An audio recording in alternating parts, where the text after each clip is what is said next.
Welcome to the View in Your Mirror podcast. We are your hosts, Lisa Rubin and Katie Harms. From new moves to tried and true strategies, we'll dissect the ways in which clothing and a little organization can and does affect your daily life. Come along as we hope to inspire, engage, and shape your rituals as well as your shapewear. Lisa. Good morning, Katie. How are you today? I am good. And how are you? Good. How was your initial view in your mirror when you woke up this morning? I think it was okay.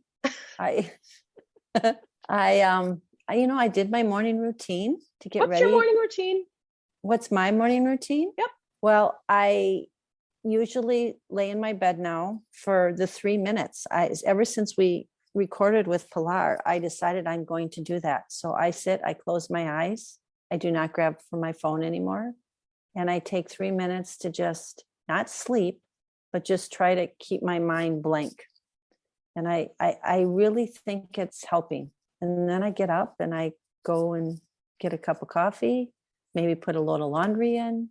And then I start with the washing of the face, the brushing of the teeth, and getting ready for my day. All right. What's yours? I wake up slowly. I, too, spend a little time just laying there, kind of assessing everything. And then I spend 5 minutes or so, 5, maybe sometimes 10. And occasionally I'll do a whole hour of yoga stretching. If I do a Zoom yoga class, then I will get an hour's worth. But I make it a habit every day of doing some sort of yoga stretching. And it's made a huge difference for me physically, mentally, I think as well. It just frames your day right. And then I go in and start my routine and get dressed and whatever the day holds for me. And then you get several text messages from me on most days. Katie, That's da da da. right. Katie, da da da. Are you Katie, doing da da da. that? When are we doing this? How are we doing that? Because it's I'm like best a at, random stream of thought going on. And because I I'm just best love in it. the morning, Actually, it not makes at me night. smile. Morning is my thing. I'm not a night person, so Morning is up. when you're at your best. Uh-huh. Yeah, And then that's as fabulous. the day goes on, it gets worse. we lose you somewhere around 8 o'clock. Okay, 8 p.m. That's a hard stop. So 9 o'clock's the hard stop. 8 o'clock is I'm starting to stop. I want to rapid fire this because, and I'm going to tell you why. I got on a plane recently, and the woman in front of me, God bless her, I think is a representation of a lot of people that are back flying now. You know, we can have 2 bags, 2 carry-ons, or 2, generally they talk about 1 carry-on and then a small item. And people have all sorts of different views of how they handle that. In any case, this poor dear had 2 large tote bags filled to the brim. And she was trying to get organized. And I thought there's got to be a better way. Lisa's got to have a strategy for how to pack to take a trip. And I know people are interested in getting it all in without having to check baggage. So how do we best do that, Lisa? Well, that's a big question, Katie, and I will try to simplify it. But my recommendation is first how you pack your suitcase, whether it's an overhead suitcase or you're going to check your suitcase. So like if you're a person that doesn't ever want to check luggage, that's a whole different way of packing than if you're going to use a suitcase and check it, right? Because and depending on how long you're going to go for the trip, because all of your liquids, your shampoos, your conditioners, your face washes, or if you're going somewhere where you have to do laundry, whatever, you can only bring 3 ounces, right? Right. So that is something that you have to be organized in ahead of time. That's the key right there. And then and we can talk about this a little bit more intense, but I always recommend people roll their clothes and put them either in those packing cubes that you can buy or Ziploc baggies. And you're not wasting the Ziploc baggies, because I just keep my Ziploc baggies until they don't Ziploc anymore in my suitcase, and I reuse them all the time. And I roll my shirts in one, my t-shirts in another, my underwear in one, categories. And I actually have it in permanent marker on the bags, what they are. So when I open up my suitcase, I need a t-shirt and a pair of pants today. I take out both of those bags. You can see everything in them. Take out what you need, zip it back up and put it back in the suitcase. So you don't even really have to unpack when you get to where you're going, except for the things that you need to hang. Those you have to hang. Like you can still roll your blouses in the Ziploc, but you probably would want, or a dress, depending on the dress, you can still roll a dress. How long of a trip would you say you can reasonably take in a carry-on? You mean a wheeled overhead suitcase? Yes. No checking luggage. 1 week. All right. Shoes are the one that you really have to think through. And I always tell everyone to wear your largest, biggest shoes on the plane so you don't pack them. And sometimes that's your tennis shoe, because tennis shoes are hard to pack. Yeah, that's so true. I think where this quick discussion has led us to is that we need an entire travel discussion. I've had many requests for it. And so I think we will do a podcast on traveling. People are going to start traveling a lot again, hopefully. People have already planned their next big trip.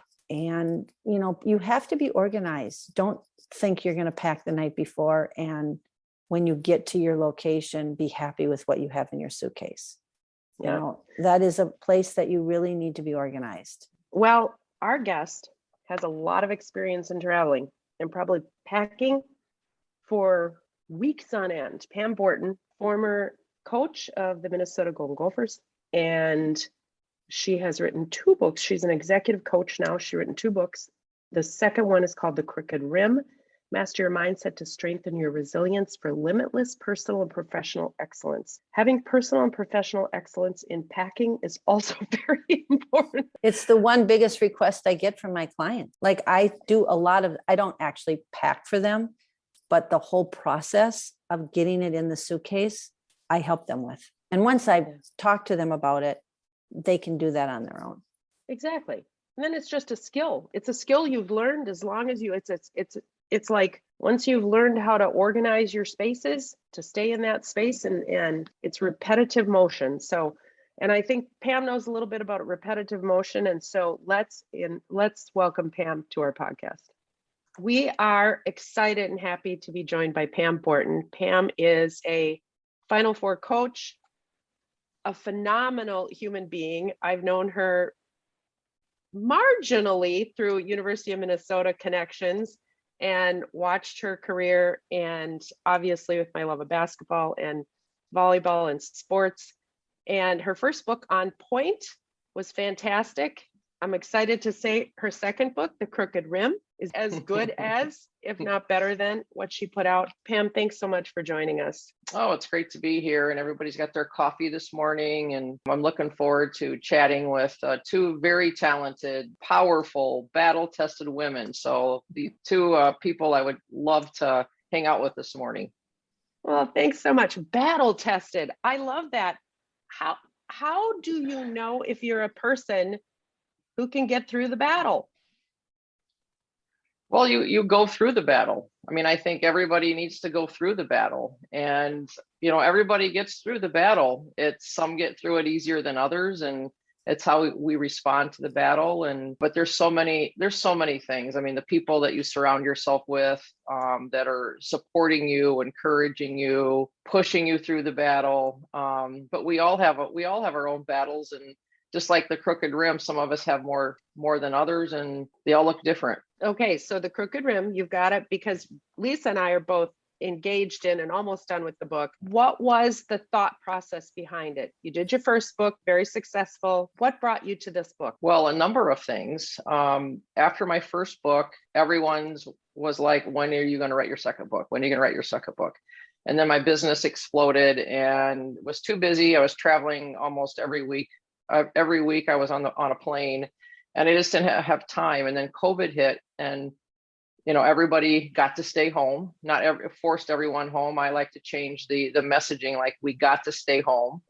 And so I didn't have any excuses anymore. And my business was still busy, but I was able to, block some time and write my second book. So, things happen for a reason. And COVID took me off the road and put me home. And I set a goal as far as like a date in July that I was actually going to start writing my book. And that's what happened. And have you always been a writer? Has that come naturally to you? Oh my gosh, no. No, I will call myself an author, not a writer. There's a difference. No, I like that. Author, not a writer. I like that. I'm an author, not a writer. So I have a great editor that takes my books to a whole nother level and makes me look good.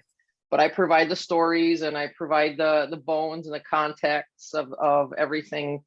But no, it's I've always surrounded myself with people that make me better and make me look good. And the same case went with this book. So let's talk about what you've been doing too. For those that are unaware, you were a very storied and honored coach at the University of Minnesota. And then that ended fairly abruptly. And you found yourself looking at a whole new world. Yes, I was. And it was quite a transition after spending 27 years coaching Division I college basketball.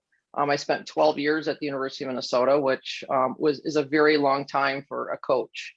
A shelf life of a coach at most universities is about 7 years. It's probably less today because people have less patience for coaches, and it's what have you done for me yesterday type of thing. So I had a storied career at the University of Minnesota. Things happened for a reason. It was probably the best thing that ever happened with everything that was going on at the U at the time, with a new athletic director and everything that was going on at that point. I decided to take a year off, and I had an executive coach when I was coaching for 3 years, and it was transformational for me as a leader and as a coach. And it really helped me take my blinders off as a coach, and I really transformed. And I had such a great experience that I went on and got certified as an executive coach, did some speaking, decided to write a book. And I'm like, I'm going to take a year off and see if I still want to get back into coaching. Had a couple interviews. I had an interview with a WNBA team, another Division I team. And at both of those interviews,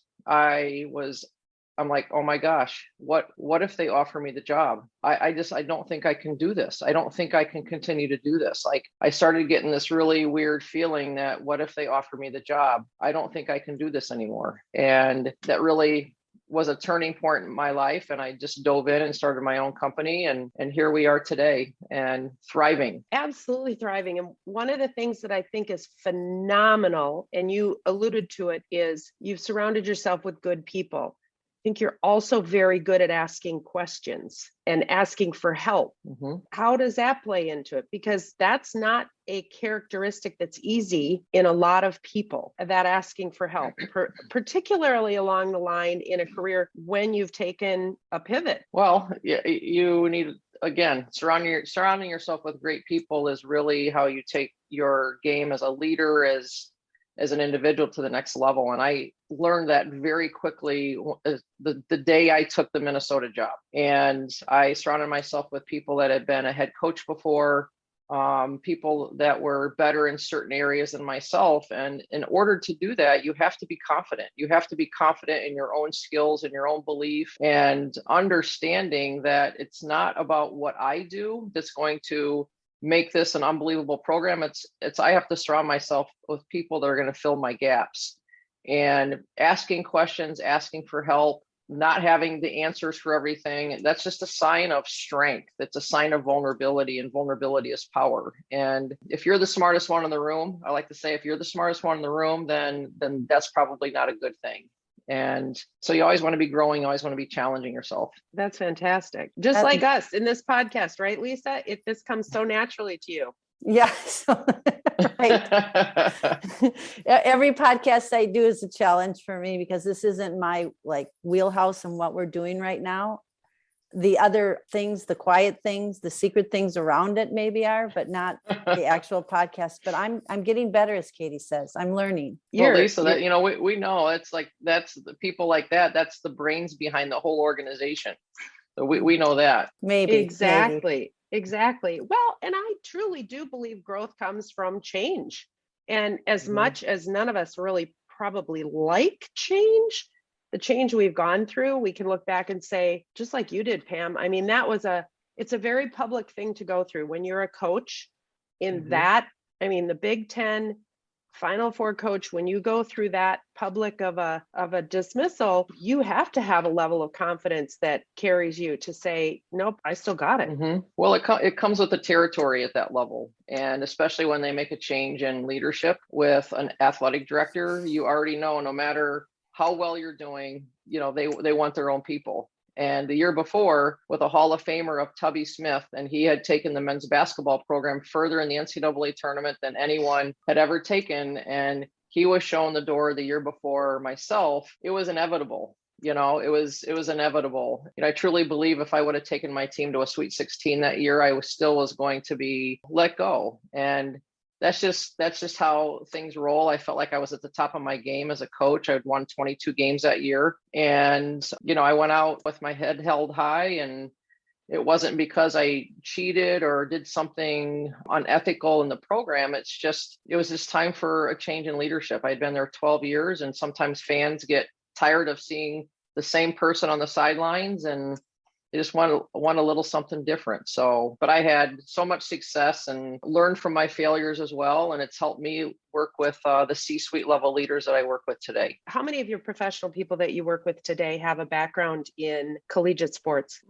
Great question. I just have a new client. He's a CEO, and he played college basketball for a couple of years. And I think that's truly why he chose me as his coach. It's the analogies, and we're wired the same. And, he's already sitting in that seat. It's a lonely chair, and I understand what that feels and can relate. I probably would say very few. I would say less than 10%. I mean, college athletes, I would say very few. They played high school. There's a statistic in C-suite women that a large percentage of them have collegiate sports experience. You learn when you go through that at that level, how to become that person that you need to become. And the transferable skills seem to be there if you can figure them out. Oh yeah, I think it's like 94 to 95% of women in the C-suite. Well, again, there's only 17 to 18% in the C-suite are women, but 95% of those women played college sports. 54% or 55% played at least high school sports. And so when you think about 95% of those women that are in those senior leadership positions, I mean, that's just collaboration, being a team player, leadership skills, handling pressure and stress, and how to get things done through people, like all those skills that you need at that level. It's just ingrained in you. It's a second thought for college athletes. And you came about it very young. Talk about your upbringing. Well, I grew up on a farm in northwestern Ohio, and started playing basketball outside on a grassy dirt surface, and started shooting hoops on a farm, and helped my dad farm, drove tractor. He had hogs and cattle, and I started playing basketball when I was 5 years old. And fast forward, I went to a Division III school and played college basketball for 4 years. And then I went on and got my first experience coaching Division I basketball as a graduate assistant, and absolutely fell in love with the level, they were a top 25 program where I was a graduate assistant, and just loved the level, loved the intensity. And that's when I decided this is what I want to do. And I declared pretty early in my career, when I was in my 20s, that I wanted to be a head coach at a program that had a chance to go to a Final Four. And so I knew I had a vision. I put it out there, and then I had to, 10 to 12 or 14 years later, you work your way up, and you work your way up the rung of the ladder and pay your dues. And I end up at Minnesota, and the second year I was there, we go to a Final Four. So it was pretty awesome. It sounds like your upbringing was pretty solitary. So you're out there one-on-one with your crooked rim, almost strategizing. What was your first college degree? Just physical education and science. And I got sport management when I went on and got my master's. And no, I was alone a lot on a farm. My three sisters were not necessarily athletes, and they chose to do other things. But no, but I think today it's like when you go work out, it's like I don't need somebody around to push me to go or drag me to go do something. I'm pretty disciplined. I'm very focused. I have goals. I'm pretty driven. What's your day look like? What's an average day of Pam Borton? You get up in the morning.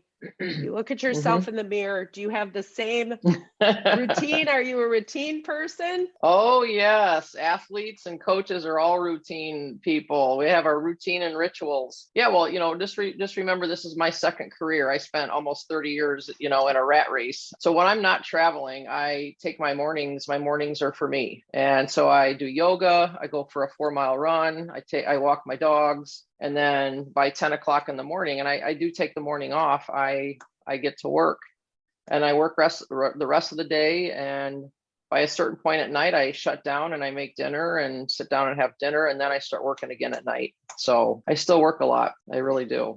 So I have a question for you. You look very Okay. nice. Thank you. And so now that you have the second career and you're out doing speaking and you're with people, do you think about what you're going to wear? I mean, because being a coach, you had a certain, let's call it uniform that you wore on the court. But now do you really think about what you're going to wear and how important it's going to be when you're meeting with certain people? I do. I do. I think I thought about it more when I cared a little bit more, but I'm at a point in my career, I dress the way I want to dress. I dress what is authentic to me. I dress for my audience and who I'm going to meet with. So if I'm meeting with a tech company that wears jeans and a t-shirt to work, or if I'm going to meet with a client that's in agriculture, or I'm out, I dress for the occasion. But I have recommended for people to overdressing is better than underdressing. 100%. So if you're unsure about what you should wear, and I give that advice now, I'm like, you wear a suit and a tie, or you wear a skirt and heels. Like if you're unsure, you'd rather overdress than underdress. And that's what I talk about all the time. And I also I always say that you mirror the person that you're going to be with. So you dress according to the people you're going to be with is exactly what I talk about with my clients. So that's great. I never thought about it until Lisa and I started doing this and talking about the psychology of clothing. I mean, there's a psychology of everything, right? But the psychology of clothing is very interesting. We put a social media post up recently that said something to the effect of, I'm a much nicer person when I like what I'm wearing. And the most interesting thing is that has gotten more social media play than a lot of other things that we have done. So it really resonated with people. If you feel comfortable, if you like what you're in, that's going to set you up for your day. It's going to set you up for your day. Yeah. I mean, how many people do you know through COVID wore sweatpants to their meetings? And I have not worn sweatpants for 2 years, when I'm in my meetings.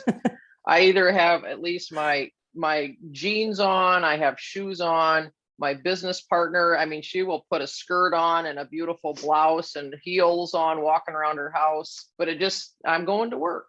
I'm going to work, and everything we do, which is a big part of my book, is a mindset, and how we show up and the mood that we're in and our attitude. It's really, our mindset's everything. So whatever you need to do to change your mindset on your moods and your attitudes and whatever's going on in your life, there's a lot that goes into that. That's fantastic. We're going to take a quick break. When we come back, I want to talk about resilience. I think that's an important point that you hit on in your book. And we'll be right back with Pam Borton. Rustica Bakery has been our sponsor for over a year, and we cannot stop singing the praises. Honestly, Rustica Bakery has 2 locations. Lisa?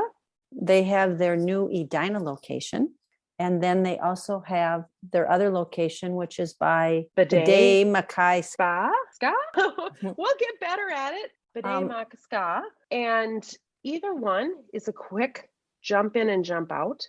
It's easy to park, run in, run out. And as soon as you walk in, your eyes get bigger and bigger and bigger. And you think of all the things that you really, really want. But you have this struggle in your head, and then you end up for sure buying one of the things that you're struggling with because you can't stand it.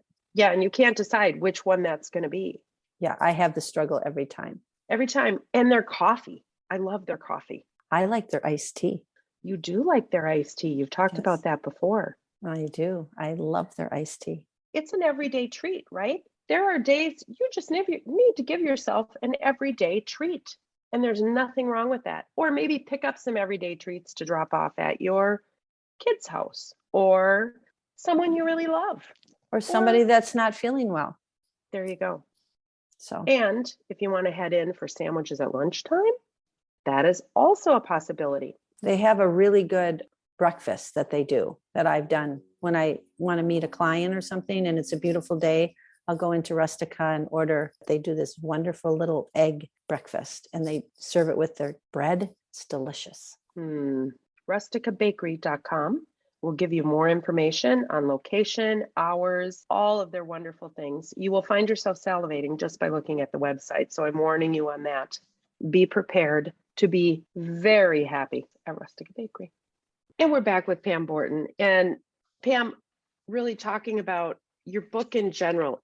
It's Master Your Mindset to Strengthen Your Resilience for Limitless Personal and Professional Excellence, which it does exactly that. We talked with Pilar Gerasimo recently, and we talked about the fact that we don't all need a complete and 100% overhaul of our lives, but sometimes you need a mastery of skills. I mean, in every profession, continuing education happens, right? So now when we were taking a break, we were talking about making space. And you said you coach that. You coach making space. What does that mean? Well, because nobody does it. And everybody has their heads down just doing and going 100 miles an hour, and we don't lift our heads up. And creating space gives us time to think, to introspect, to do some reflection, to think about strategic things, to be a strategic leader and a strategic thinker and not a tactical person and a doer.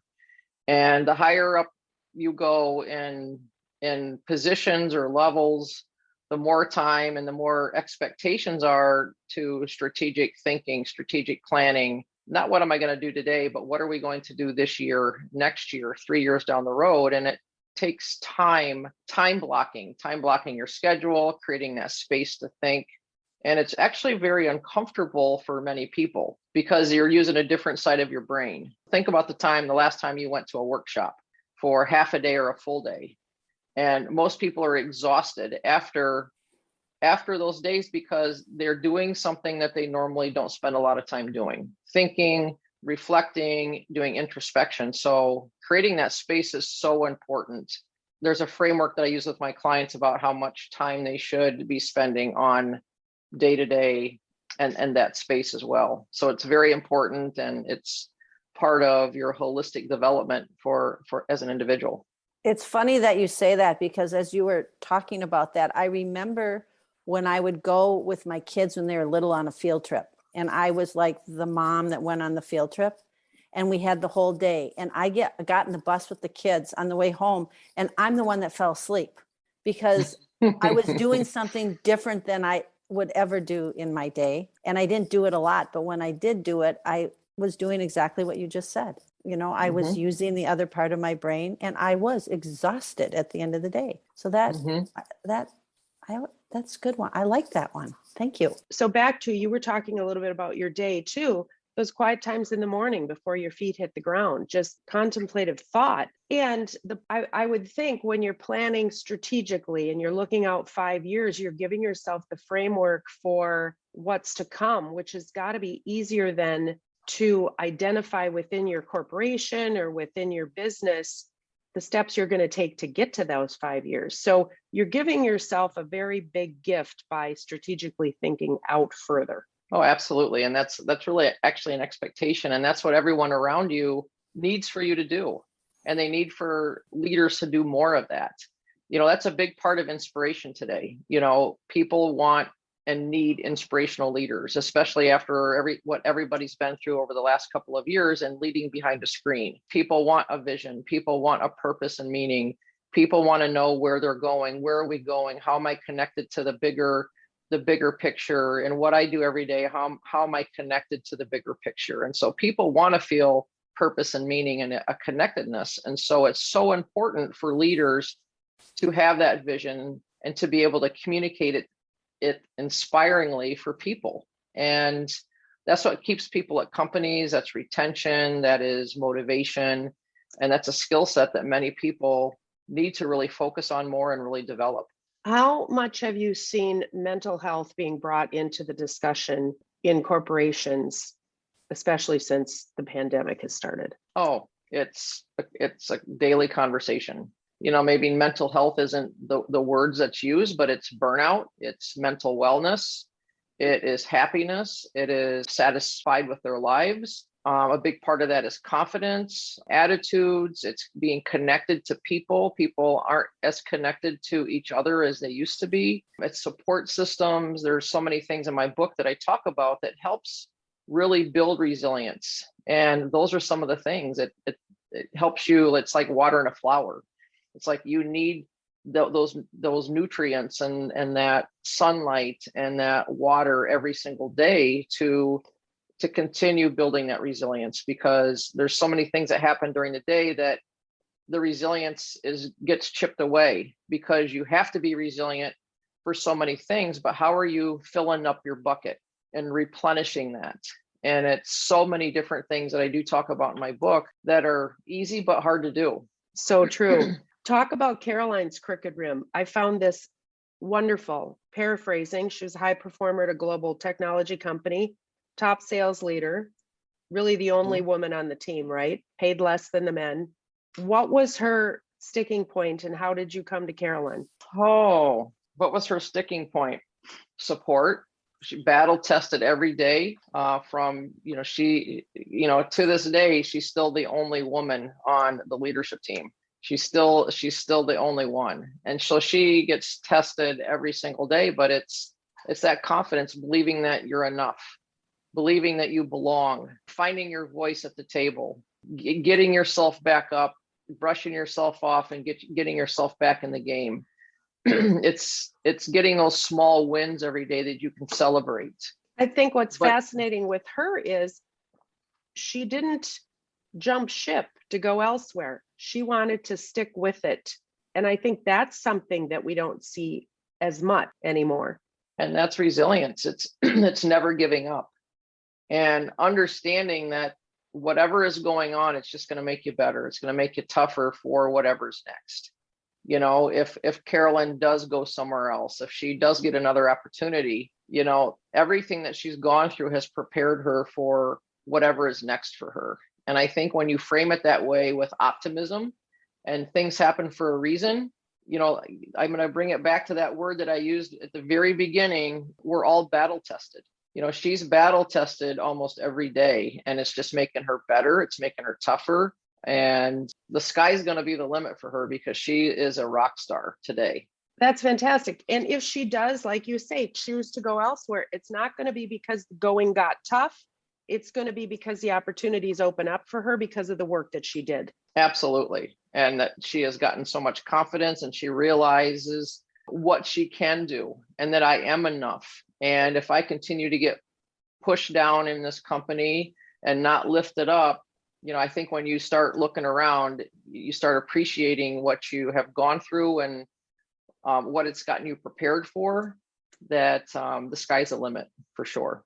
And the timing is not always what you think it's going to be, right? Mm-hmm. It's not. I mean, the timing could be when you're not prepared and you just get booted out the door. The timing could be, a few months before you're ready. The timing, sometimes you just got to take a risk. You got to take a risk. Yeah. You talk about the mindset or the makeup of most every coach, and the win at all costs, that drive. How has that tempered in an executive coaching role? Oh, of course. I still have that same mindset when I'm running my business and really what I want my business to be and look like. But yes, there's a reason why clients hire me. They're a little bit wired like myself. They're extremely successful. They're driven.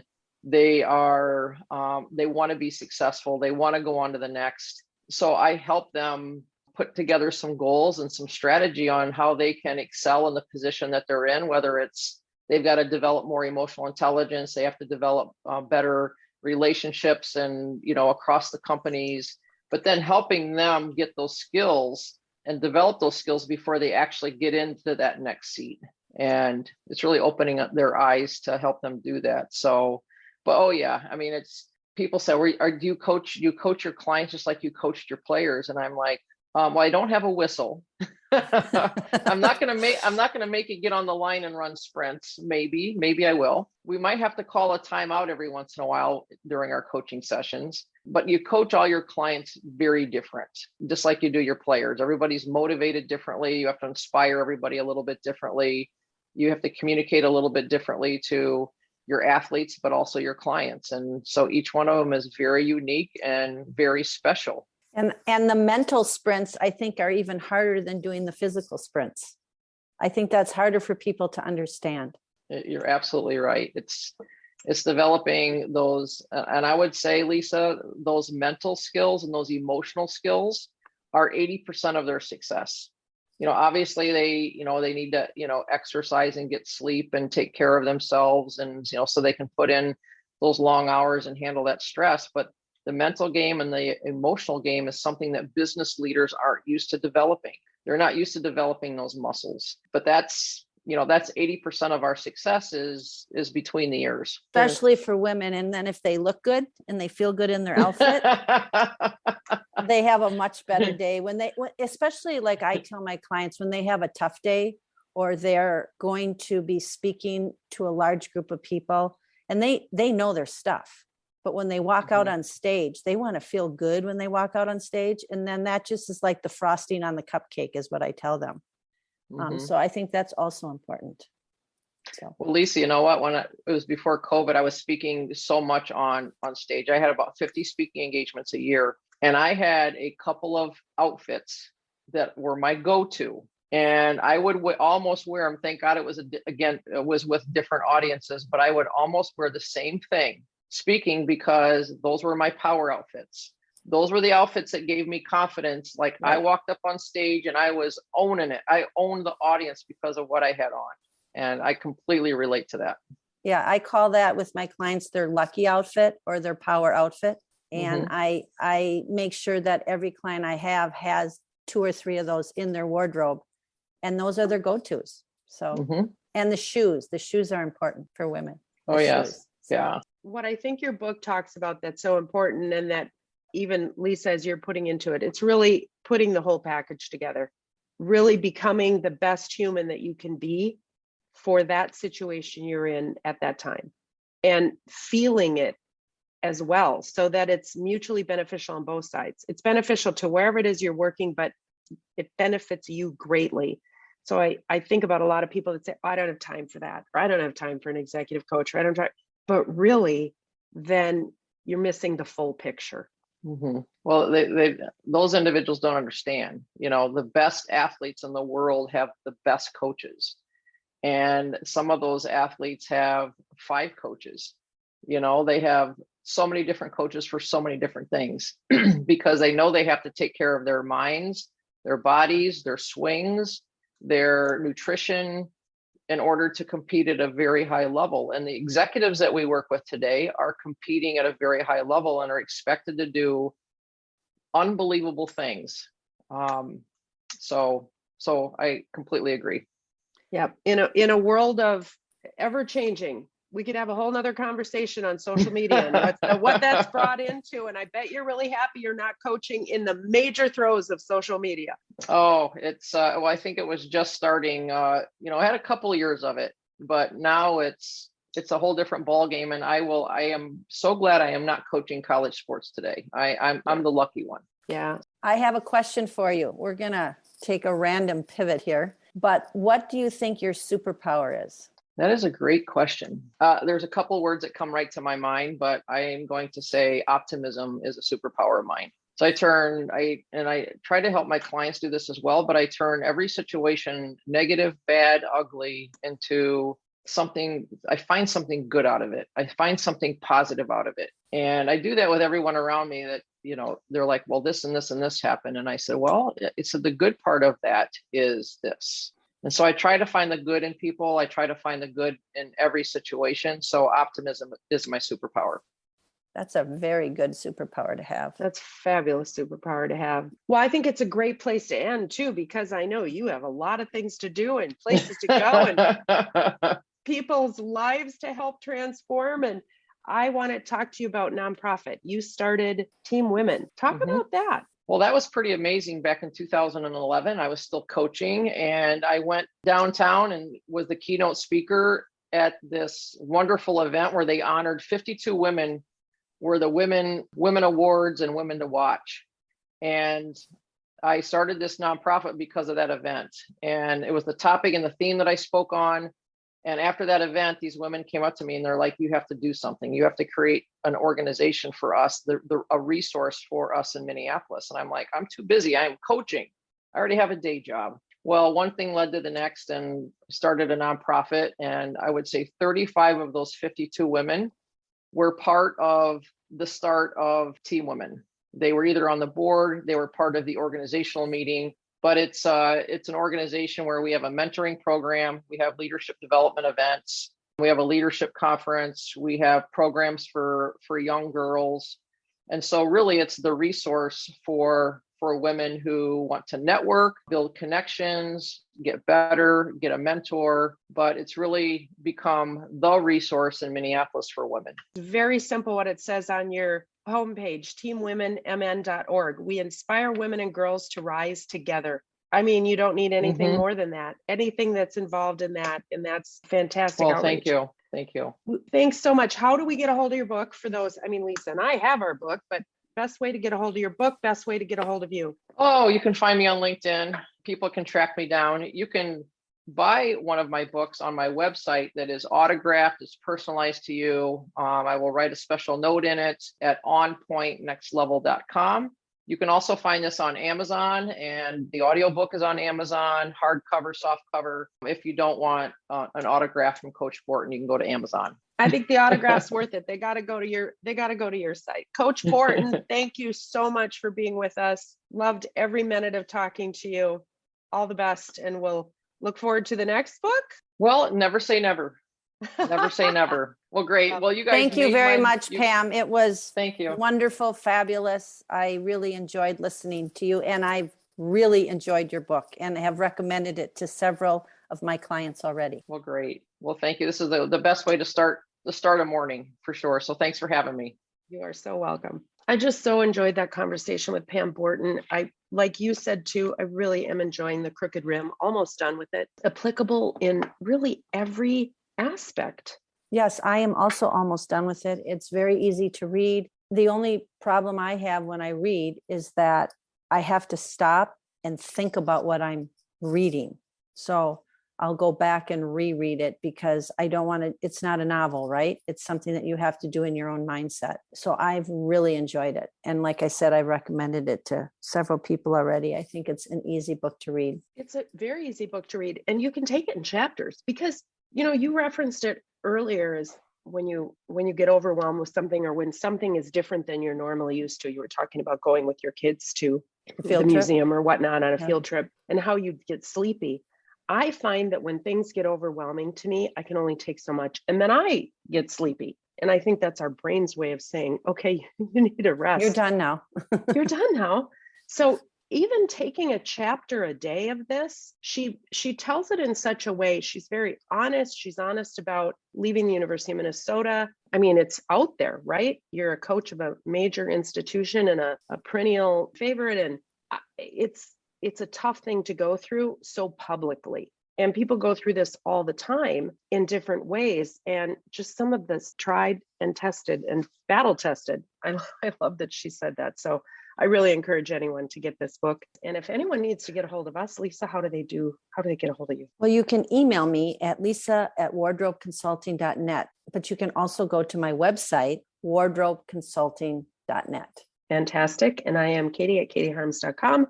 Website is katieharms.com. You have joined us here on The View in Your Mirror, and we appreciate you so much. You can find us, tell your friends, share us, like us, make a comment. Tell us if you have somebody interesting you want us to try to get on.